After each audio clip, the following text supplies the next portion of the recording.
Hi everyone, this is Liz with 143 Handmade, and I am here today to do the block number 11 of my Crazy S quilt.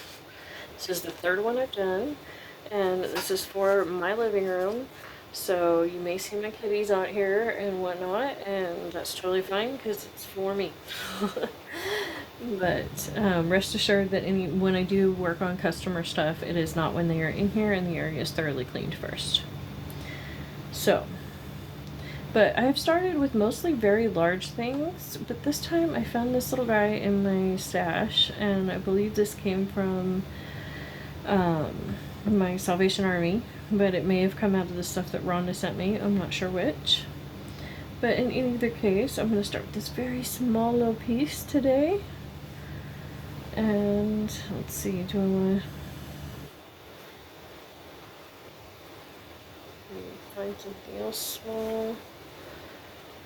Yeah, let's go ahead and go with this triangle because it's going to cut off, you know, the angles are going to cut off quite a bit of this, and so I want to make sure that it's a good use of my scrap fabric, of my small bits. You may notice that this is a different color sheet that I've been working on. It's just another sheet that I had. It's no different really, it just happens to be a different color. I highly recommend going and watching the intro to this series, even if you don't watch any of the other videos. It explains, you know, what this blanket's all about and what you can expect.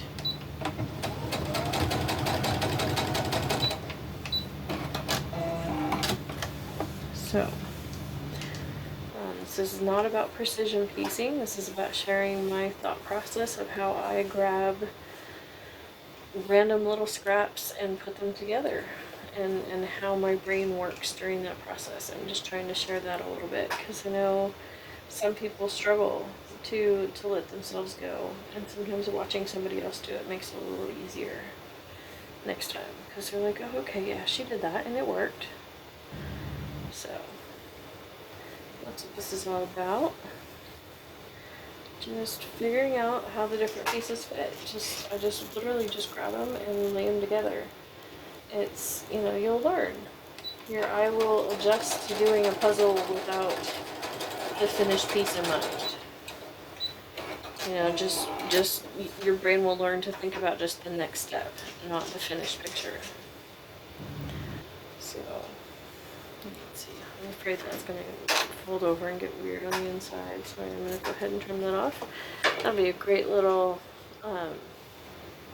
piece to add to a collage for the junk journals, or a little page tabby for a junk journal.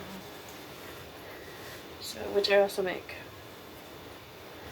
So feel free to check out my listings below, links below, to go see what I have listed at my various sites. I have both eBay and Etsy for different types of products. So please feel free to go check that out.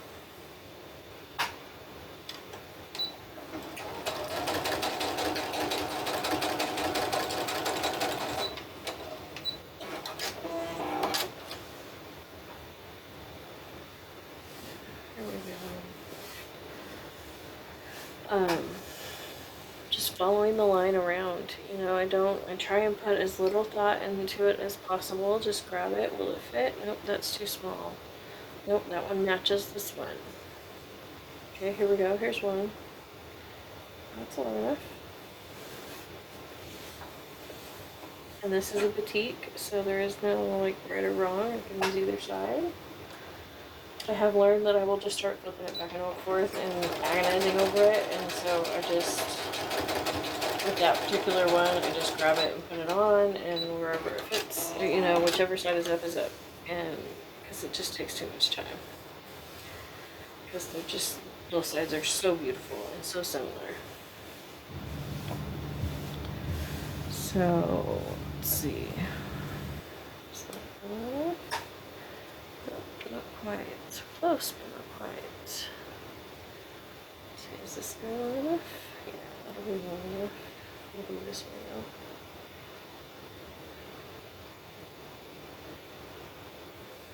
Like so. So I'm not worried about color, just about whether or not it fits. Oh, and my bobbin thread just ran out. So hang on. I may edit this out. I may leave it in, depends on how fast I can manage to do it. And whether or not I have to do any other editing. So see, I just have this bobbin case here, and for this project I'll just grab the bobbin that's partially full of just any old random color to get it used up. So there we go. I'm back in business.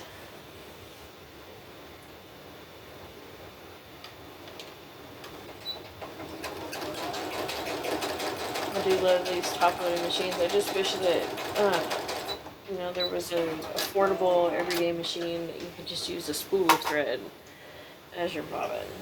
I would love that. Okay, that's an awfully big chunk to leave under there of one of my absolute favorite fabrics. So I'm going to go ahead and trim that off. So there we go. I think I'm just going to leave that one for now at least till I come back around. Now we've got one more edge to do, and that one needs to come all the way over to here. No, edge to edge like so. Let's see, this one do it. Oh, not quite, it's like half an inch too short. Let's see, do I have anything else? There's a scrap piece of denim. Yeah, that denim's gonna fit. It'll just work, but that works for me. Well, actually, I don't know. Maybe I should come all the way over to here.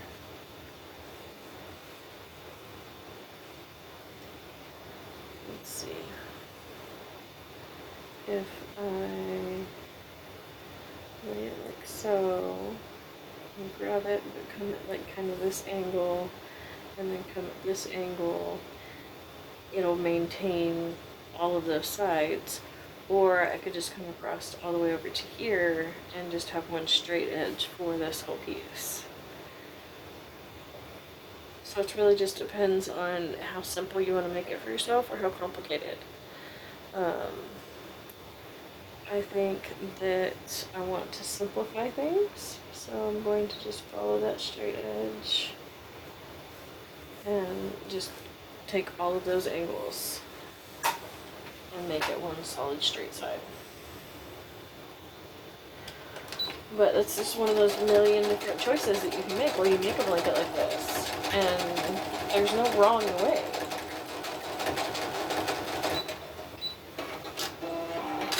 You know, either way would work just fine. Let's see, now I have this angle. I just continue working around. You know, I've dropped this side, but kind of gained it back up here. So, and now my sides are quite a bit longer, you know. So I need to go from here to here. So, let's see. This piece of denim, I think this will work. Going across here.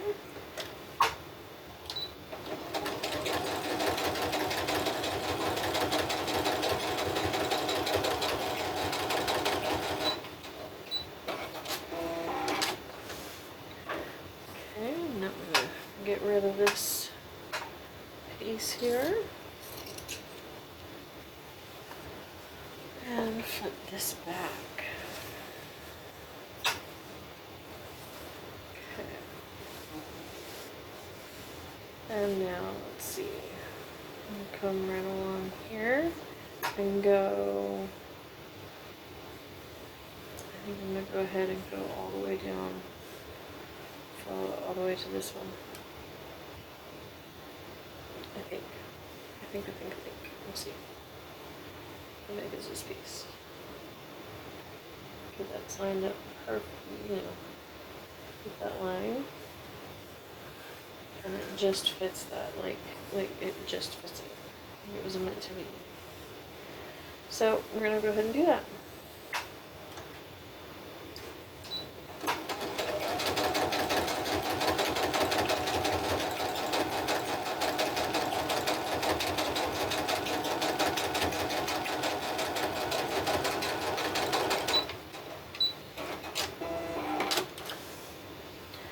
Okay, and like I said before, this is an awfully big piece of one of my absolutely favorite fabrics ever. Actually, two of my favorite fabrics that I have right now.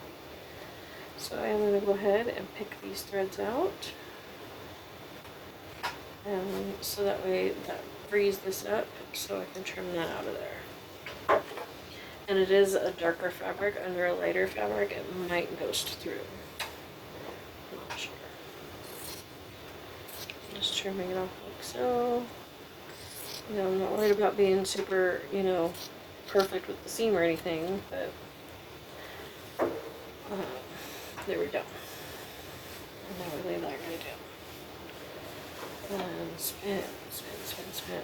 And now I've got this angle. So, let's see what have we got here. Let's see, how far do we need to go? About that far. I have not used any of this yet this time. It's gray flannel. So that's one way to make sure that a quilt like this or a blanket like this gets, you know, is somewhat unified, is by making sure that you use one fabric goes into every single piece. You know, I'm not doing that. I'm really not concerned with it looking cohesive. I'm you know, just not. But if you want to make sure that it does have a cohesive element, you know, something that draws it all together, that is a very easy way to do it.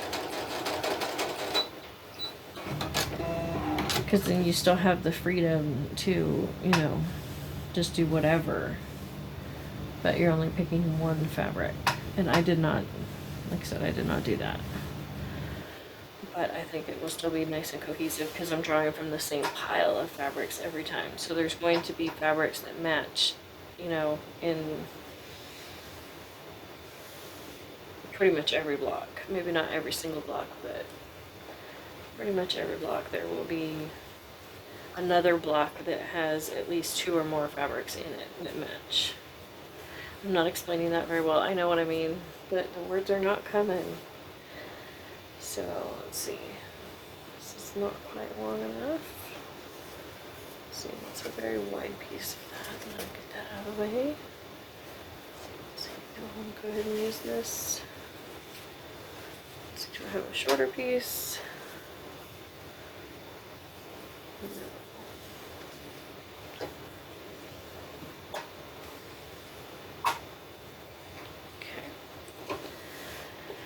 So here we go. I'm going to go ahead and lay this across this angle. And put it across here.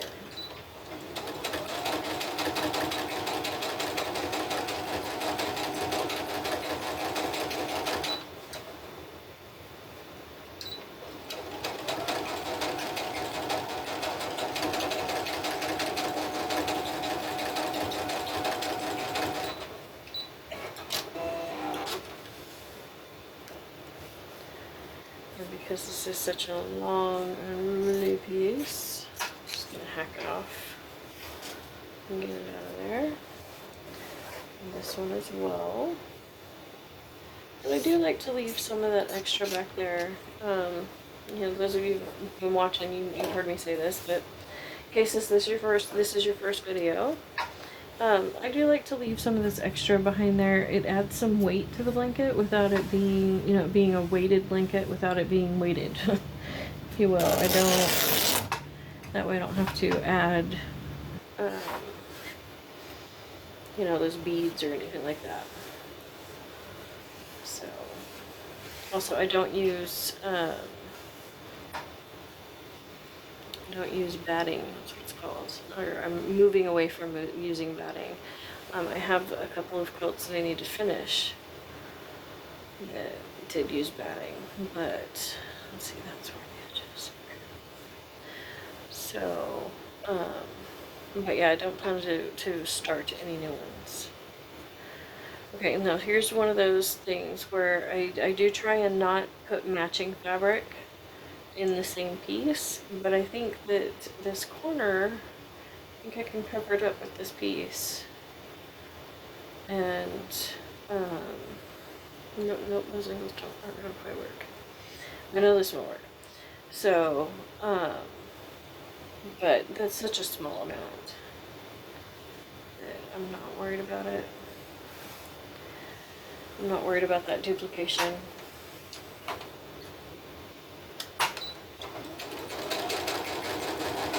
Which is what I mean about when I'm saying there's, I have these general rules, but I don't follow them, as hard and fast rules. I do make exceptions. Especially when a piece of fabric has gotten that small. And then I need just another smaller, kind of small piece over here in the corner. Yeah, I covered both lines with stitching, and there's the corner. So yeah, so that corner is covered. So let's see.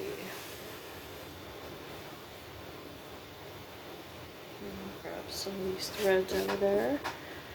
Because you are working with scraps, there are going to be threads. I like the threads. I do some raw edge applique on here usually to fix any kind of mistakes I have. So I usually just trim them if I'm worried that they're going to pull funny, like that one did. Let me see if I can just pull it to the back. So, okay, so this is the edge I am working on. Let's see, is this piece long enough? Nope, not quite. Here we go. Here's a good piece. So, whether you have very large scraps or you have very small scraps, you can do this, because you can always sew them together to create larger pieces like this. This is actually 4 smaller pieces of fabric. So, I'm just not resorting to that quite yet.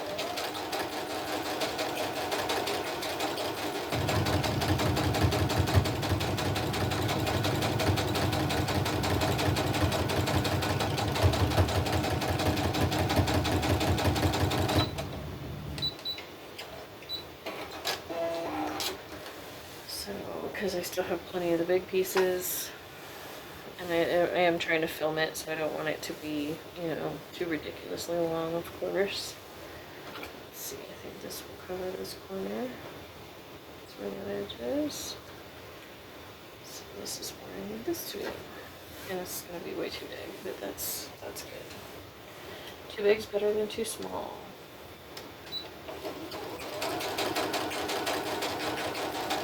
In this case. So,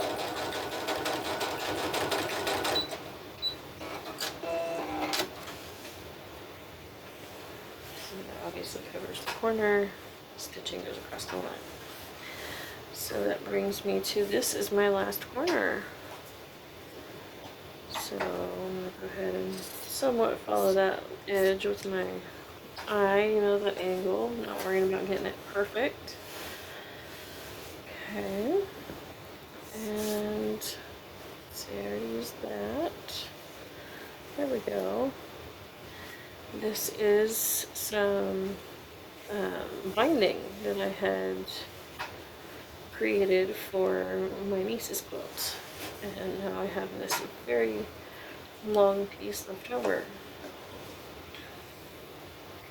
and so I thought I would incorporate it into this quilt.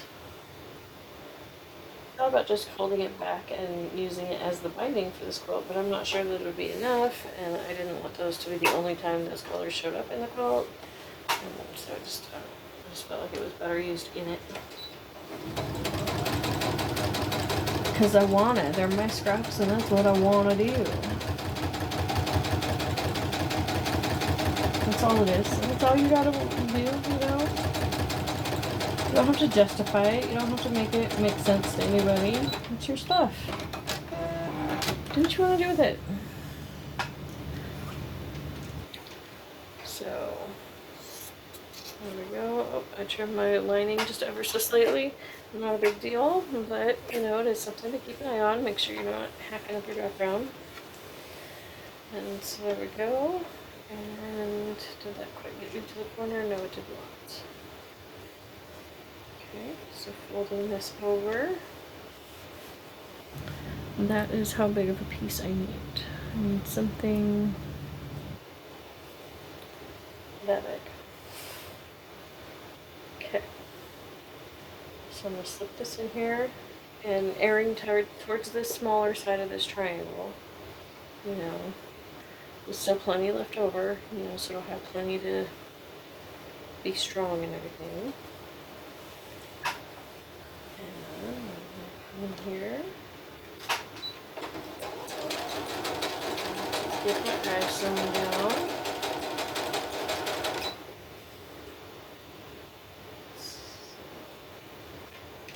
Pretty sure that's far enough. Yep, just two. That's funny, look at how close that was. This is the drawn line. That was my last stitch. It was right in the drawn line. Wow. Okay, so that was cool. You know, and so then we'll be able to just cut that off.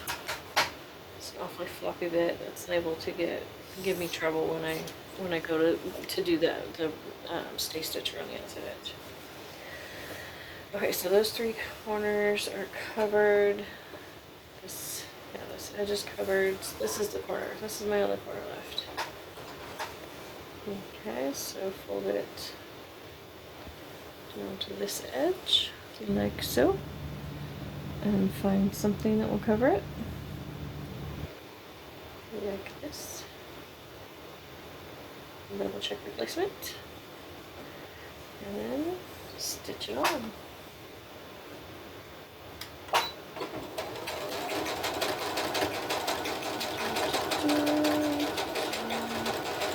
You know, humming, dumbing like that. I don't know what you call that. The tutus, yeah, I don't know.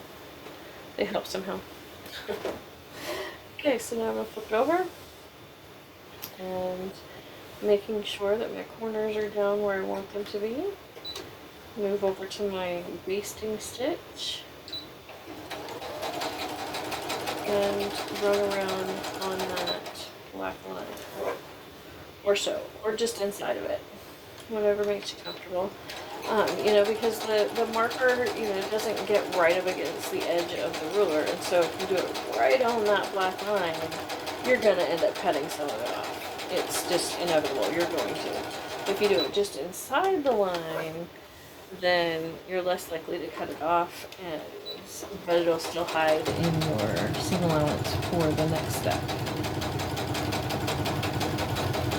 So you don't have to worry about it being a perfect, pretty stitch.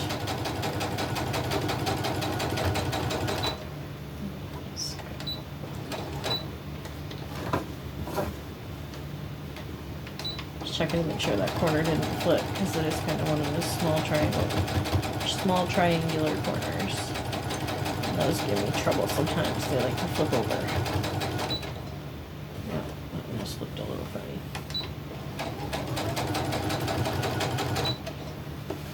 Go, last corner.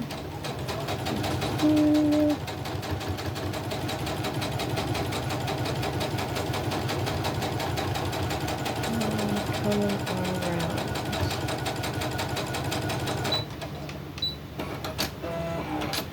Okay, so then flip it over and check my corners, see where my stitching is, see if there's anything I feel like I need to raw edge applique to correct, you know.